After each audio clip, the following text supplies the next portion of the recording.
The Texas Longhorns own one losing record against Big 12 competition. One losing record in its history. Just one. It's 5-6, 5 wins, 6 losses, and it's against the mighty Mountaineers of West Virginia. Welcome into Mountaineers Live right here, the voice of college football. Appreciate you all being here for the next 60 minutes. Make it about 55. We'll talk West Virginia football with all of you right here, the voice of college football. And we've got D4 Sports jumping on here to give us a Texas angle with the Longhorns hosting the Mountaineers coming up here on a Saturday. Let's see if D4 is with us. Yes, sir. Hello. Can you hear me? You hear me? Yeah. We might have a bit of a difficult connection here. I don't know. We seem to have you, but there's no audio. Can you hear me? Yeah, I can hear you. All right. It looks like you're trying to deliver some audio, but we can't hear you, unfortunately. What about now? All right. Brandon, maybe log out and try one more time. That's the only thing I can suggest. There we go. All right. So again, Brandon, D4 Sports, one of our post-game hosts for the Texas Longhorns over on the Texas channel. We've got a Texas channel. We've got a West Virginia channel. Please subscribe to either or both. You're just helping us try to grow the network here. Then subscribe to both. But again, West Virginia fans, get on over to the Mountaineers channel if you're not watching there right now, as we simulcast every Friday night at 8 Eastern time right here at the Voice of College Football. Let's give it another shot with Brandon. Can you hear me? Brandon, what's going on? Can you hear me at all? Oh, we got you. Okay. It would have been my fault. I don't know. But anyway, I could see the audio levels, but I couldn't get anything. How's it going tonight, man? It's going. I'm at my son's football game over here in the rain. And in the rain. Okay, well, how are they doing so far? It's 40-0 in the first quarter. So 40-0. Good guys? Good guys. Okay. All right. What position does your boy play? He plays tight end and left defensive end. Okay. All right.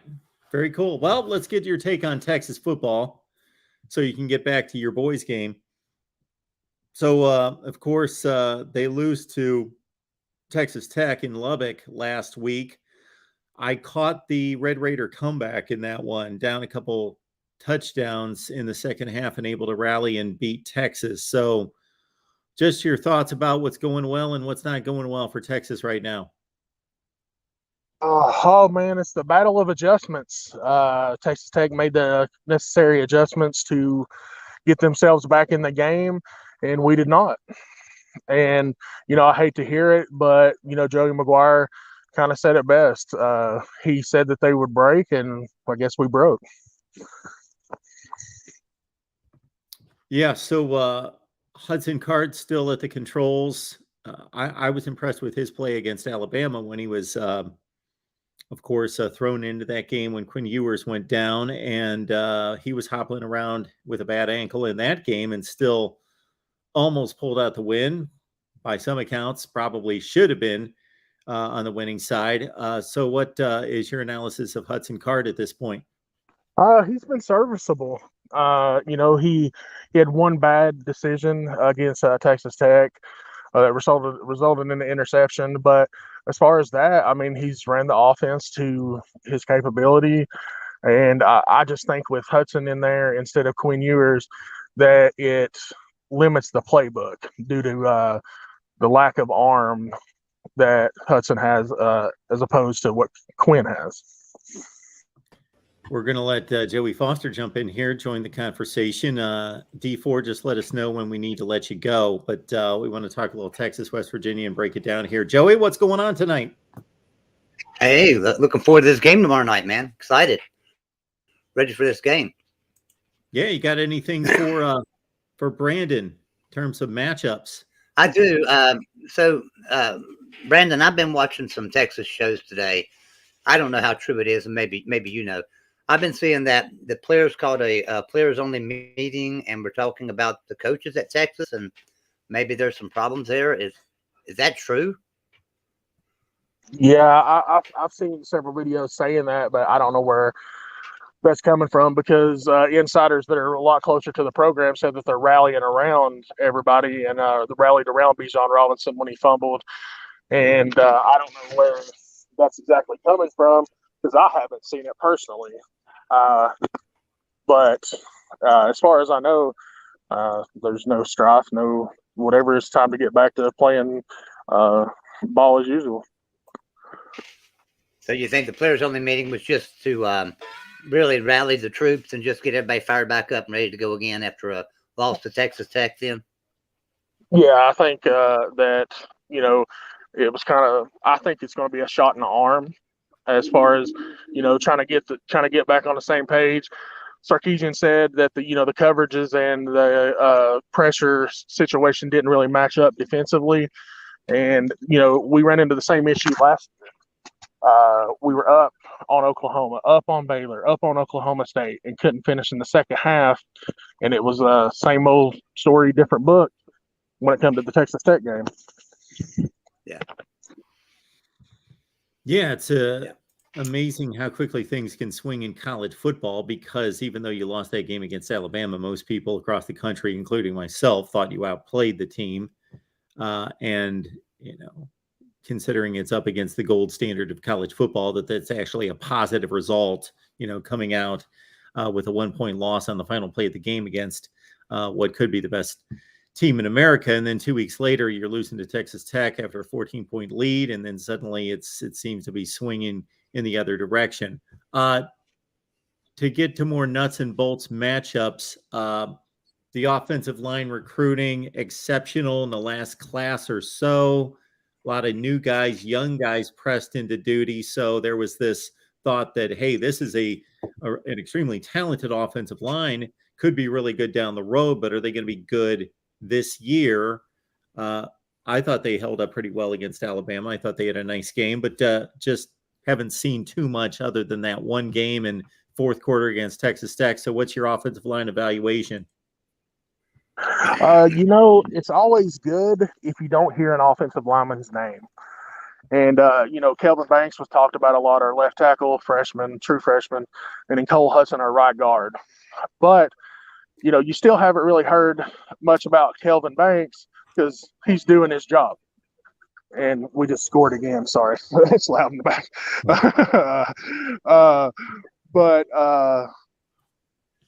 We heard a lot of Cole Hudson in the Texas Tech game. So that's an issue for concern. We all know that West Virginia has a solid defensive line there with Steele and company. So I think they kind of exposed our weakness in the middle, especially in the run game, with Cole Hudson being a true freshman starting and Jake Majors being an undersized center, struggling with big nose tackles. So I think that was exposed in the Texas Tech game. But other than that, Kelvin Banks has held up well. Christian Jones has held up pretty well. I was impressed with what they did in the Alabama game. But going forward, you have to keep growing, and you can't get complacent. I think that guys. Go ahead, Joey. I was just going to say, I think for like Texas's defensive line, we've got that freshman running back, C.J. Donaldson at West Virginia, who's pretty awesome, averaging like 7 yards a carry. But on first down, West Virginia's averaging 6.2 yards on first down. I'm not looking for that to continue against the defense of Texas. Do you think that Texas can slow down C.J. Donaldson? If they play up to their capability, I mean, we go 6 deep at the defensive tackle position with Trevondre Sweat, Byron Murphy, Coburn, and company. Where you may get us is we've been having a problem setting the edge. If there's a lot of outside runs, we've struggled with that over this season. But as we've seen in the Jace McClellan big long touchdown run in the Alabama game, but Jalen Ford, Demario Overshown, we will have Demario Overshown for this entire game. Of course, he sat out the first half of the Texas Tech game, but those two are really capable linebackers, and it's all about setting the edge and being more physical than the West Virginia offensive line. All right, D4, let's keep it right there for a second if we can. We got a special guest coming in here, former West Virginia running back, NFL player for 11 seasons in the league, Adrian Morrell. What's Adrian, going on, guys? How's everybody this evening? we're doing well. How are you? I'm doing great. Thanks for asking. Thanks for having me. Absolutely. Thanks for being here. Appreciate All you right. being here. We got Brandon on the line from D4 Sports, covers Texas as well. He's at his son's high school game tonight, so he's just checking in for a minute here. So you know what the deal is there. Good deal. It's going to be an exciting game tomorrow. Yeah, we got a couple of programs here. You look at the records; they're exactly the same: 2-2, 0-1 in the conference. You know what the deal is, Adrian. In regards to, you've been in a lot of locker rooms where you didn't get off to maybe the best start and thought, okay, it's still early in the season, but we can't get to 0-2 here in conference play, or if that was an NFL game in division play, and just kind of like the mood in the locker room when you're faced with a little adversity. Well, yeah, right now guys are going to be looking within. It's basically the guys in that locker room who are still believing in what they can do. We still believe in that the season can be turned around. There's a lot of exciting players on both sides of the ball. So let's not give up on the Mountaineers yet, and let's see if these guys can dig themselves out of 0-1 conference record so far. Early though, still early. Sure. What are your impressions of Neil Brown, not just this season, but how he leads a program? Well, right now, there's still some work to be done. Obviously, there's a lot of proud West Virginia fans out there, and a lot of proud, alumnus that played. And right now, we'd like to see a little bit more out of the program, but we trusted him, and obviously the team is trusting him, and that's most important. The team still believes in Coach Brown, and see if we can get this turned around this year. But there's a lot of exciting players there, and there's a lot of expectations for us to do something. Did you find, Adrian, there to be any difference in terms of the dynamics in a locker room, in terms of guys buying into the coach, his philosophies, his staff at the NFL level versus the college level? I mean, a locker room is a locker room, coaches have to find ways to motivate the teams, and I don't care if it's pros or college. Motivation is motivation to figure out what's going wrong. And right now, we will consider things aren't as what we anticipate them being, right? But I just think if they continue to stick together and believe in themselves, and that's what you really see, when you got that win on the road in Virginia Tech, that is going in the right direction. Like we saw in the Pitt game, and then I'll let Brandon and Joey jump in here. But like we saw in the Pitt game, those two teams play 10 times. Who knows how many games they're going to win each? My guess would be 5-5, but they only get one game. And so you walk out of the stadium a winner or a loser, and the ball gets thrown down to the 1 yard line near the end of the game, and it's a trap situation. Could have been a catch. One of those deals that goes as close as can be. Wow. Do you remember playing on a team, Adrian, where your record, you were really kind of, for lack of a better term, kind of pissed off at the end of the year thinking, we were better than this. Our record's this, but man, this team was that close. I mean, I think, the more you played, obviously, if you played at the collegiate or the pro level, you definitely have some games or seasons when you look back and the season didn't go the way you anticipated it going, but you knew that you had talent there. You knew that if a few things would have just went your way, if you, just had some of those breaks, like I was just saying, it would have been a whole different, scenario. My senior year in particular, we had guys like Lorenzo Styles on the team, Mike Compton, Mike Baker. I mean, we had a really, star-studded team, and we just ended up 6-5 and didn't even make a bowl game. So that was one of the disappointing things for me in college, that we didn't achieve that senior year that I was there.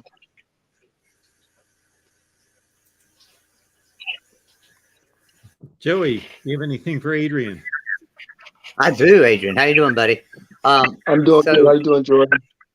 Good. So you and I met up there at the Backyard Brawl at the West Virginia Legends Right. show, pregame show there. That was a lot of fun. But Right. I wanted to ask you a question because me and you got to see something that the last time I seen this happen was probably with you and Amos Zeraway and maybe a couple of other running backs. And that was a running back come out and just absolutely light a team up, and that was C.J. Donaldson. I remember in '92, I used to hold a banner up at the games and say Adrian Morrell for Heisman Trophy. Okay, so I'm going to have to be doing that again for C.J. Donaldson if this keeps up. This man's a beast, and so I'm sure you've got your own take on C.J. Donaldson here. CJ is definitely an exciting back. He's got breakaway speed. He runs with power, and he's very explosive. So he's exciting to watch. And those are the type of backs I like watching. And his game it translates. So they're featuring him. And I would hopefully that they can continue to he can have some success in the run game and the catching game. So just continue to utilize CJ for sure. He's a really good and talented back. Yeah, our running back room seems to be pretty deep, but now we're going to be facing a running back that in BJ Robinson. How do you say his name? Robinson. BJ Robinson at Texas. Right. And he is he's a horse as well. I mean, he'll carry guys with him 3 or 4 yards down the field. So we're going to need a good showing out of our running back as well. But we are 3 deep in that running back room, and there's not a lot of difference between them 3 running backs. And one's shifty, one's powerful, one's fast. So, did you get to watch any of the Texas and Texas Tech game last week to see how I missed Texas Tech? I missed the Texas Tech game. No, I didn't see it. Okay, so they kind of exposed Texas Tech a little bit with their slot receiver, and I was looking at our slot receiver and thinking, okay, he's a little bit more talented than the one at Texas Tech, so possibly we can do that. But that means we have to open up that run game a little bit, get the running backs going so that they'll focus more on them, and then maybe some play action. Have you got a chance to meet any of the running backs in the running back room this year? I had not. So like you stated earlier, we was at the Pitt game up in Pittsburgh. I hadn't gone back and seen any of the young guys. Or had the pleasure of meeting any of them. So I'm right now a fan from afar, and I'm watching these guys do their work. Yeah, and they're doing good too. I'm pretty proud of them. I'm looking forward to this Texas game. I've got a prediction in my mind of how this game's going to go, but I'd like to get your thoughts on it because you know a lot more about football than I do. So I'd like to know your thoughts on how you predict this game to go. Do you predict it to be a high-scoring game, low-scoring game, back and forth, or just run away with it? Well, I think both teams. I think defense is going to play a role in this game. And I forget is this a home or away game? I'm sorry, I hadn't even looked at the schedule. This is away. We're playing in Texas at Austin. I thought, okay. So, one of the things we're going to have to do is go in there and quiet that crowd down. Obviously, Texas has got a huge following. And if we can just go in there and be poised, I don't know what the game plan is, but there's definitely a lot of talent in that running back room, as you just stated. And I like JT Daniels, too. I think he's a poised quarterback. And, if they can go in there and get settled and figure out a way to have a balanced attack, they look fairly balanced, to date. So I think it'll be a good game. And, let's see if we can go pull off a W. That'd be big for our program. Yeah. Now, let me ask you a question that really has nothing to do with this football game. But how do you feel about NIL and the transfer portal? As a former I think player? that it gives the players an opportunity to look at what their options are, right? And then as well as the NIL, it gives them, the ability to make money off their likeness and image. So I'm for it. I think that they deserve opportunities to make some money for what they do for the universities and for themselves. And I'm glad to see that the NCAA has basically agreed to letting the players share some of the profits from their name, likeness, and images. I have no problems with that. And on the transfer portal, players just transfer like crazy now, and West Virginia has been kind of a victim of the transfer portal the last couple of years.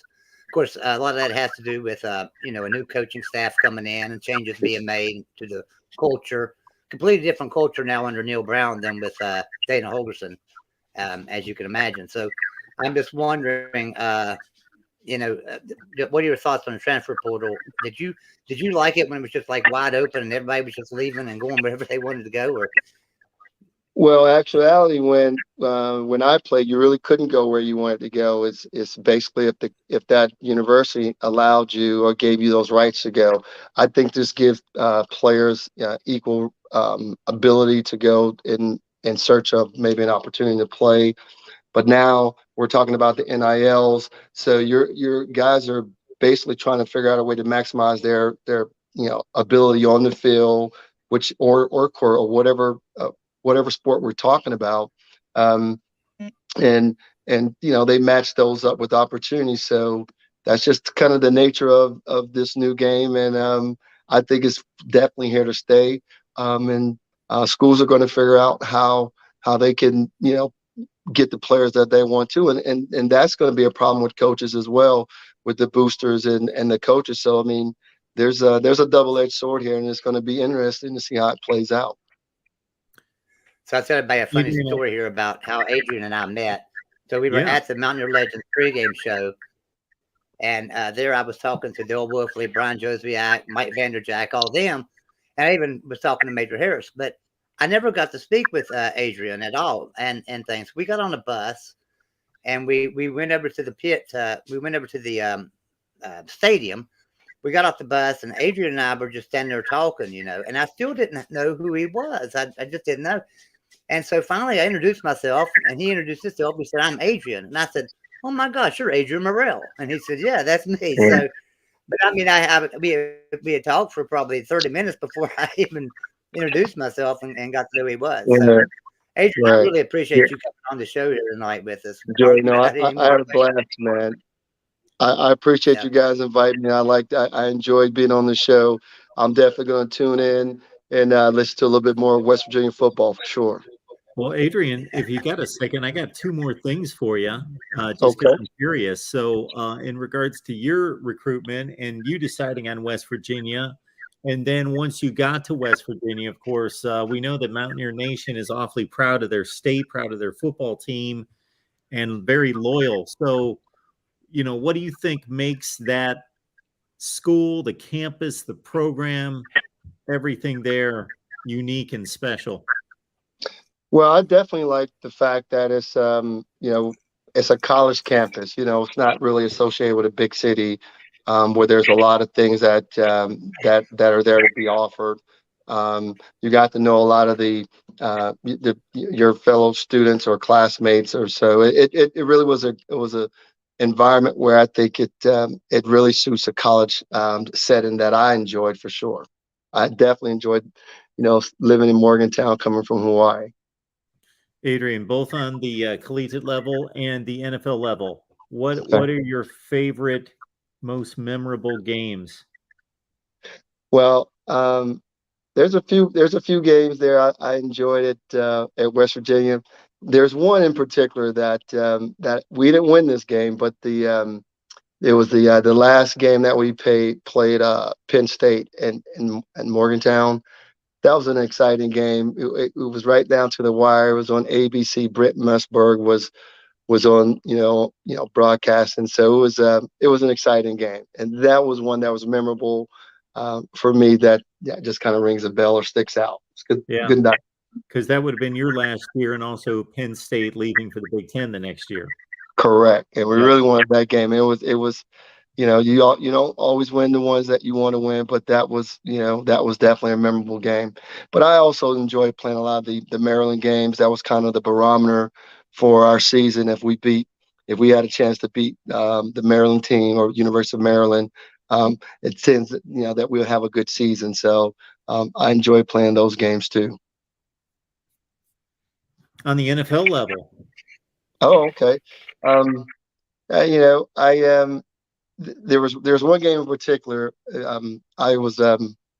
We went out to Arizona. We was 0-9, I think. Oh, we were 0-8, and this is the year that the Jets was 1-15. I tell you, we had a great team, but when I tell you we will find a way to lose a close game, we will find a way to lose. But a teammate of mine by the name of Wayne Corbett, he said, "You know what, Adrian, you're going to go for 200 yards a day," and it was just clear as day. And it was a pretty good game, and lo and behold, I did go for 200. And it was just a memorable game, and that was the only game that we won that year. When I tell you we fought like heck to win games, and only won that year, it was one to savor for sure. Yeah, Wayne Corbett, number 80, didn't necessarily look like he should be a really good NFL wide receiver, but he sure as heck was. Great receiver, receiver. Yeah, and picking up 1,000 yards in the NFL is no small feat. Not a whole lot of guys can say that they've done that, and obviously you can. Yeah, well, I appreciate that. Yeah, well, no rings, but I had a nice little run there, and I wouldn't trade it for the world. West Virginia gave me my opportunity to show what I can do, Coach Nil, and just really believe it in me, coming from so far away, which there was a lot of talent in West Virginia and in the surrounding areas. So I really appreciated that. And it was a good experience. So that's why I always come back. Adrian Morrell, folks. Adrian, one more thing for Adrian. It's funny because when we talk to Brian Joswiak and Eugene Napoleon and them, Brian Joswiak always talks about Don Newland and his crooked finger, that he would be looking at you, but pointing at you, but he'd be talking to somebody else, and you didn't have any idea if he was talking to you. Did you ever fall into the crooked finger category to where he was pointing at you? And I'm sure that finger was pointing at me, but I probably deserved why he was pointing at me, so I probably didn't say anything about or joked about the finger. But I'm gonna have to come into some of these old jokes and figure out who was saying what about the finger. That's one I didn't hear. All right, gentlemen, but I appreciate y'all time, man, and having me on the show this evening. Thanks, Adrian. We appreciate it. All right. Let's go Mountaineers. All right. Take care. Adrian Morrell, West Virginia running back, great 1990 through 92, 3 seasons in Morgantown, and then, of course, off to the NFL for 11 seasons there. All right. Thanks, guys. I appreciate it. Adrian. Thanks, Adrian. All right. I had a question coming in. I don't know what this pertained to, but Adrian needed to leave us. But Gregory King, we appreciate Gregory Krug. Thank you so much for the Super Chat contribution. Does Adrian have any Greg Jones stories? Don't know what that's pertaining to whatsoever. So next Greg time Jones you ask your question, Gregory. Yeah, Greg Jones was a player on that team as well. So I'm sure I'm sure he does have some stories about him. We'll get Adrian back another night when he has more time. He only was able to give us 15 minutes tonight.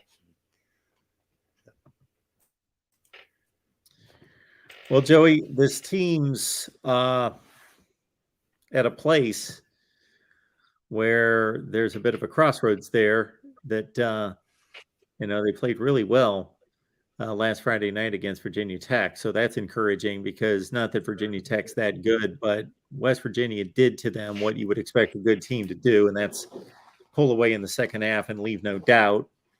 And, I don't have, my goodness, I'm going to have to think this one over against Texas, because I think either one could walk out of the stadium a winner, but it's certainly going to be a rough go for the loser going to 0-2 in the Big 12.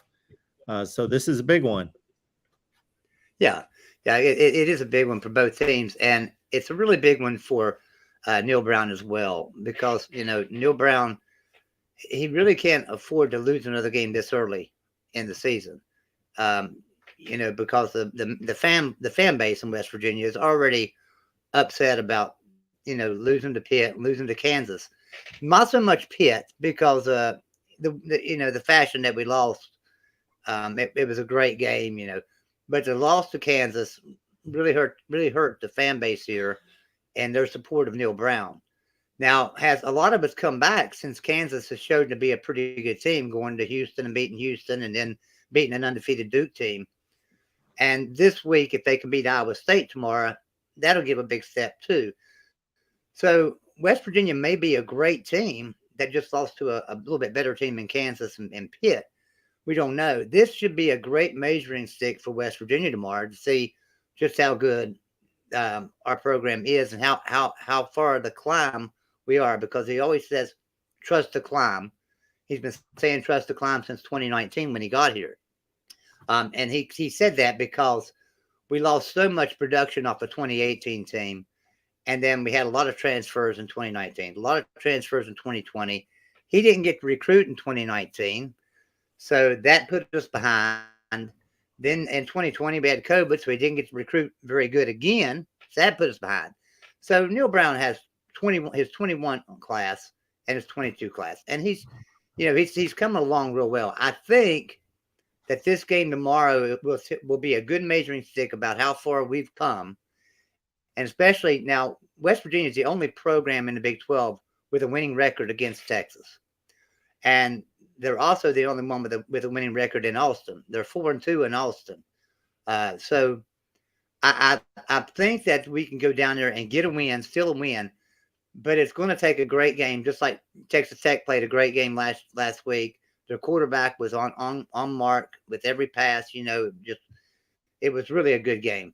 So I think if JT Daniels can come out clicking, passing the ball really well, CJ Donaldson can take control of the running game along with Mathis and Johnson in the backfield. West Virginia can take control of the game and get some drives together. We don't have to run 90 plays like Texas Tech did. If we can control the ball and use some clock management and get down the field and score, we can beat Texas.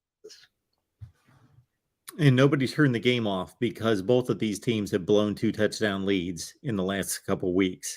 So yes, this one's not going to be over until late. I would be surprised if this is a blowout in either direction. I doubt very seriously it will be. And Texas has blown fourth quarter leads, 3 times? I mean, they've won a couple of those games, but they had huge leads going into the fourth quarter in 3 games this year and lost 2 of them. So. Well, and they've been blowing fourth quarter games and leads for 12 or 13 years. So until somebody can correct that, David, we appreciate your question here. So I'm going to phrase it this way, and I'll let Joey take a stab at JT Daniels throwing for more than 300 yards tomorrow. But my thoughts are that I wouldn't be that concerned with that number in particular. I'd be more concerned with TD to pick ratio, and I'd be more concerned with how many yards per attempt is he completing.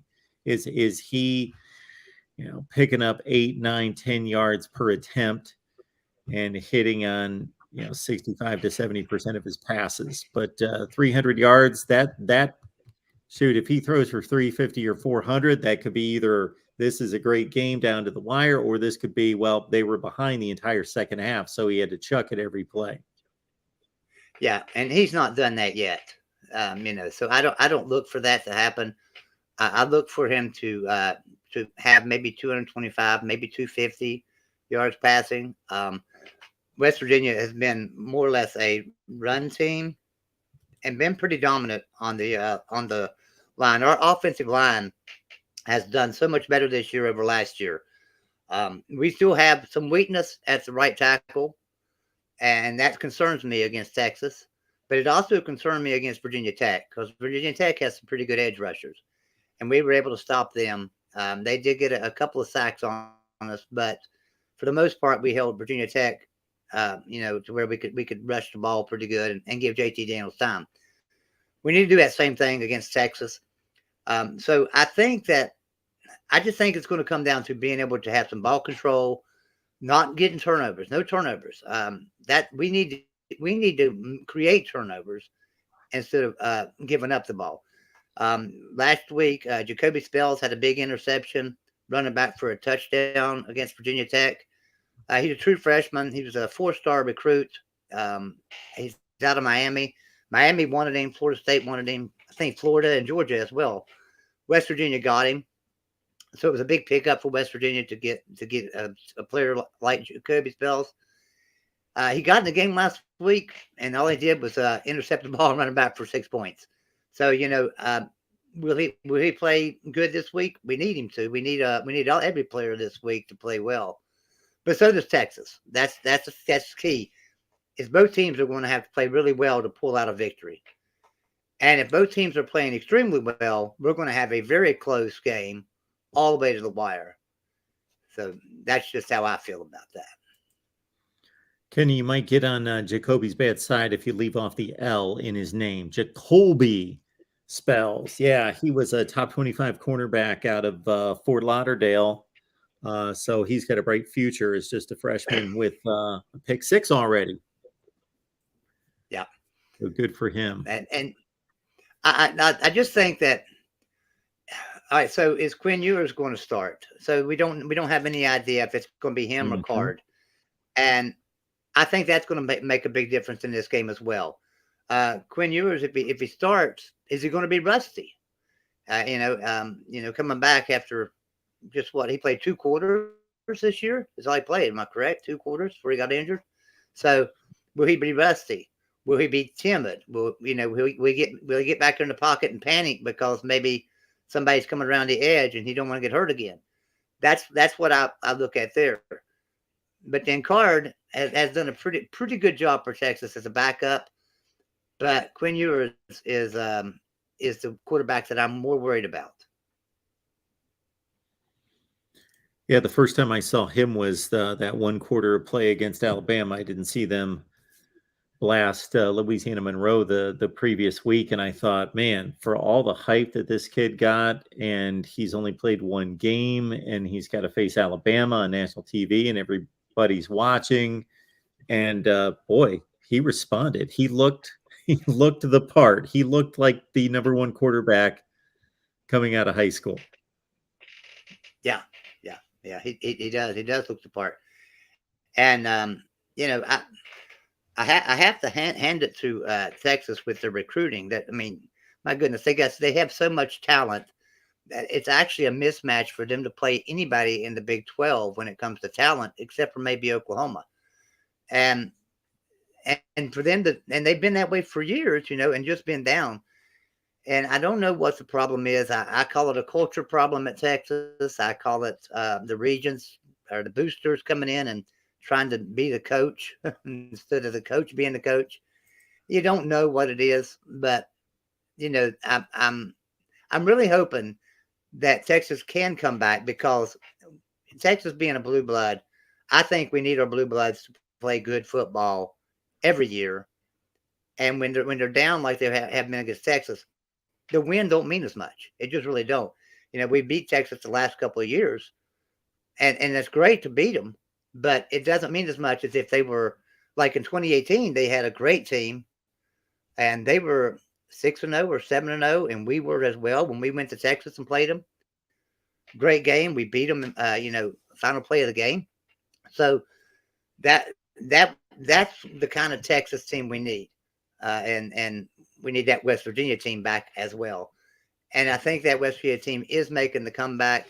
I think Neil Brown's a better coach than people think. And I'm not saying he's setting the world on fire by any means, but you can see a steady progression year after year. And then you can see a steady progression in our talent, the recruitment, and the transfer portal slowing down as far as transfers leaving and getting some really good transfers in. So I'm really happy about where our program is at this time, and I feel like that come next year, and maybe even this year, if we can get by Texas and win a few more games this year, I think we have a chance for an 8-4 season. But if we can go 8-4 this year, watch out for West Virginia next year, especially if JT Daniels decides to return for 1 more year. Watch out for West Virginia, because we're very young. We have a young offensive line. We have young receivers, young running backs, young defense. Our defensive line's not young, but the backups to them are, and they're getting some good experience. So West Virginia is going to be a very, very good team come next year and the following year.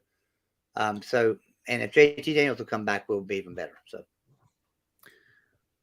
folks, we're in the process of building a quality West Virginia channel here at the Voice of College Football. So you want to get there and to subscribe. So that helps us build the channel.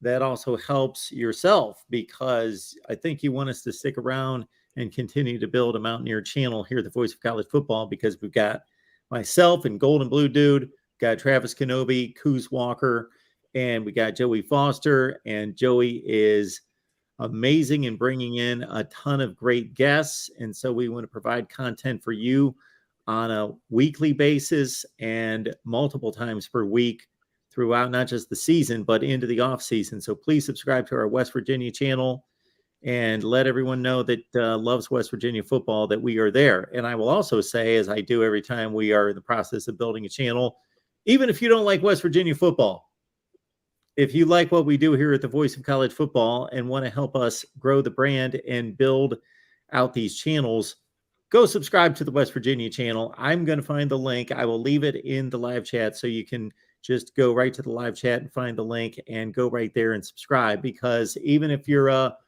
Michigan fan, Oklahoma fan, USC fan, whatever the case might be, but you enjoy what we're doing here at the Voice of College Football, please subscribe to the West Virginia channel. And if it bothers you that much, you know what?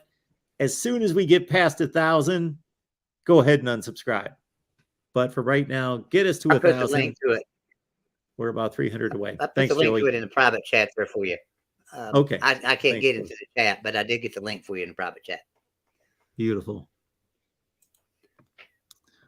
Hey, let me say to Awesome. everybody in the chat too, be sure and support the live shows from Mark Rogers. Hey, every time I shop at Amazon, every time, I don't care if I'm buying something that's $1 or if I'm buying something that's $100, I always get Mark Rogers' link and go into Amazon and use it. It might only be a few pennies here and a few pennies there for Mark, but if all of us would do it, we could help support his channels and his shows. Mark has like 27 channels. Also, don't forget, we have the new website for Mark Rogers is thevoiceofcollegefootball.com. And the writers are writing on Substack now, but you can get to everything Mark Rogers from the website, thevoiceofcollegefootball.com. So, and there's still work to be done there. So yes, we kind of got rushed and done a website. Don't judge us yet. We got dumped from our previous stop, and this guy saved me. He was there for me when we got dumped from the previous web developer. So Joey's taken it on, done a great job, got us started. We got a couple writers there, and they have already posted stories. So thevoiceofcollegefootball.com. And again, subscribe to the West Virginia channel. Joey, I was going to ask you about the defensive secondary, because outside of Ohio State and USC, it's tough to find a wide receiver room that's more talented and explosive than Texas. So how do you think they're going to hold up in secondary? That's our weakness. That's for sure. Our secondary is our weakness. Here's what I'm hoping for. I'm hoping we can get some pressure on the quarterback to make him scramble around a little bit. And like I said, even if it's Quinn Ewers, maybe he's a little bit rusty. Maybe he's a little bit timid coming back from injury, and we can get some pressure on him. But if we can't get pressure, it could be a long day for West Virginia. That's my thoughts, because they're just so talented at receiver, and both quarterbacks can get the ball to the receivers. That's not a problem at all for either quarterback. So we have to be sure that that we can get some pressure, and a lot of teams. What I see a lot of teams doing is double teaming steals. So like on the line, they'll have two people going after steals to hold him back, but that frees up a couple of guys or another guy to get some pressure. So Texas, with their size and their talent, shouldn't have to double team steals, really. So that kind of worries me there. Virginia Tech had to double team him, and we came in. Pitt had to double team him, and we was able to get another player loose. We had five sacks or 7 sacks on Pitt. 5 on Virginia Tech. I don't see that happening at Texas. I don't think they're going to have to double team Stills. But if they don't double team him, they're going to give up some sacks from Stills because he'll outpower him at times. So I just feel like that our secondary has got to play the best game they've played all year, without a doubt. But our defensive line, it's going to be really important for them to try to get some pressure on the quarterback while stopping the run. And so it's a three-headed monster with Texas right now, so. But in that same instance, it's a three-headed monster with West Virginia as well, because they have a great running game, a great quarterback, and some pretty good receivers. Maybe not as talented as Texas, USC, Ohio State as far as receivers, but we do have Caden Prather. We do have Bryce Ford Wheaton. And Bryce Ford Wheaton is a 6'4" receiver that likes to fight for the ball and generally wins. And Caden Prather is a speedster. He takes off down the field, and it's hard to catch him. So he can outrun some of them Texas defensive backs. So I think that that's why I was saying earlier that I think West Virginia has to do some ball control and game management, clock management, and not run 90, 95 plays like Texas Tech did. Just control the clock and keep the ball away from Texas. That would be my game plan on this game. With Virginia Tech, it was a little bit different. I said we got to open it up. We got to go down the field and get them. With Texas, I think we need to control the ball a little bit more. But that might be why I'm not a football coach. Well, we got you here. That's good enough. So, Joey, we talked about this so many times during the offseason, and everybody had their take on Neil Brown's situation. Do you think his status has changed at all? They're probably not off to the start record-wise that they wanted to be. They envision themselves at least 3-1, if not 4-0 right now. Do you think that there's definitely a win mark he needs to hit, or what is going to factor into that equation? Well, with his buyout right now at $20 million, all of his money is guaranteed. That's what everybody doesn't understand is all of his money is guaranteed for the life of his contract. So even if you fire him, you got to pay him anyway. So you might as well keep him. And $20 million buyout is a lot of money for West Virginia University. Maybe that's nothing to Texas or somebody, but that's a lot of money to West Virginia. It goes down to $16.5 million at the end of the year. I still don't think they fire him at that point. So I don't know. I think short of only winning 4 or 5 games, he's fine. If he goes 6-6 again, I believe he's fine. Now, if he only wins 4 games, I believe West Virginia is coming up with that money and moving on from him.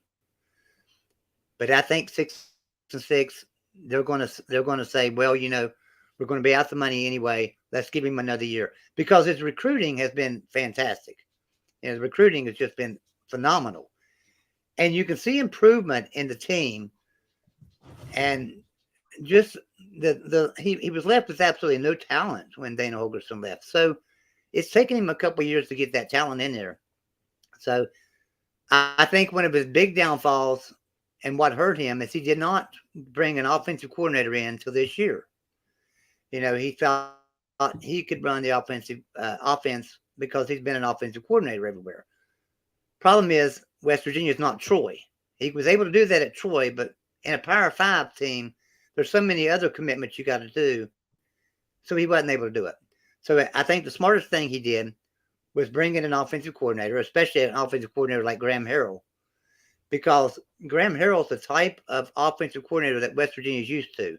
We were used to Dana Holgorsen and Spavital throwing that ball down the field and getting down the field in a hurry. And Neil Brown, when he was offensive coordinator, we weren't doing that. We were throwing some screen passes. We were, it wasn't nothing, no fast-paced offense whatsoever.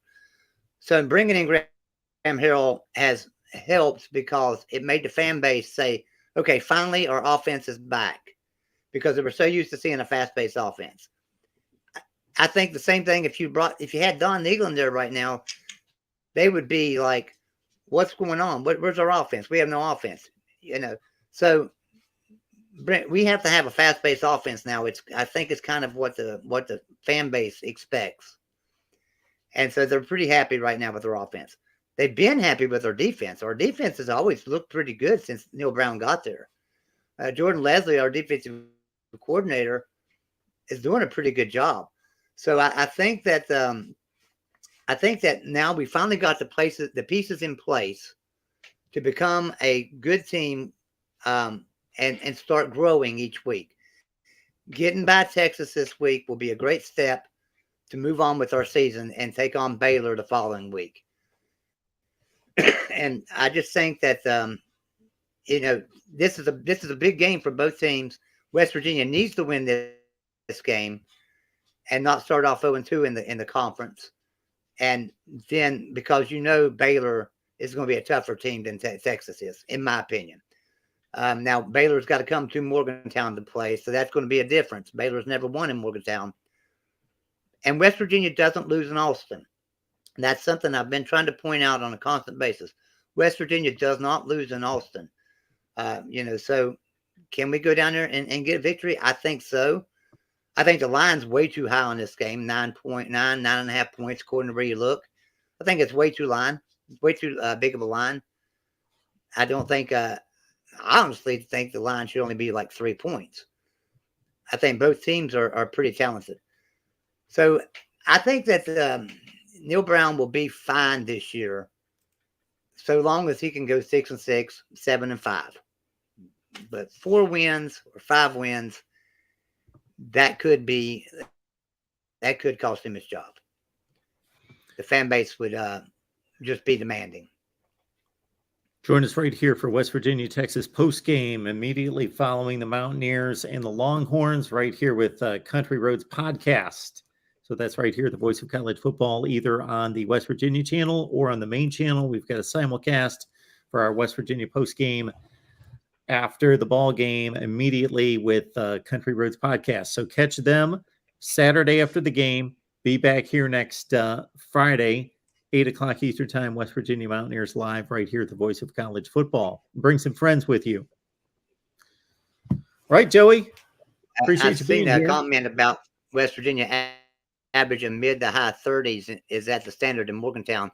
No, it's not. But being inside the top 30 is a huge improvement to where we were under Dana Holgerson. We were in the 50s and 60s in recruiting then. So that's what I mean when I say Neil Brown's doing a great job recruiting, is he's raised us up 20 spots over where Dana Holgerson had us. And it's just going to keep getting better every year. You have to build from that. You can't be 50 or 60 one year and all of a sudden you're a top 15 recruiting school. It's not going to happen. So I think he's done a great job of cutting that margin in half. Post game, after the game, right here, folks, with Country Roads Podcast. Get on back here next Friday and bring some friends with you. 8 o'clock Eastern Time, West Virginia Mountaineers live right here at the voice of college football. We are going to be here in like 3 minutes. So stay right here. We're going to do a call-in show that's going to lead us right into the big Washington-UCLA matchup. So keep it right here. We're going to take your calls. Give me a call. Let's talk week 4 or week 5 right here at the voice of college football. Joey, thanks so much for doing this. Appreciate you being here. All right. Thank you, Mark. Appreciate you having me. Everybody else, keep it right here. I'll be back in 30 seconds.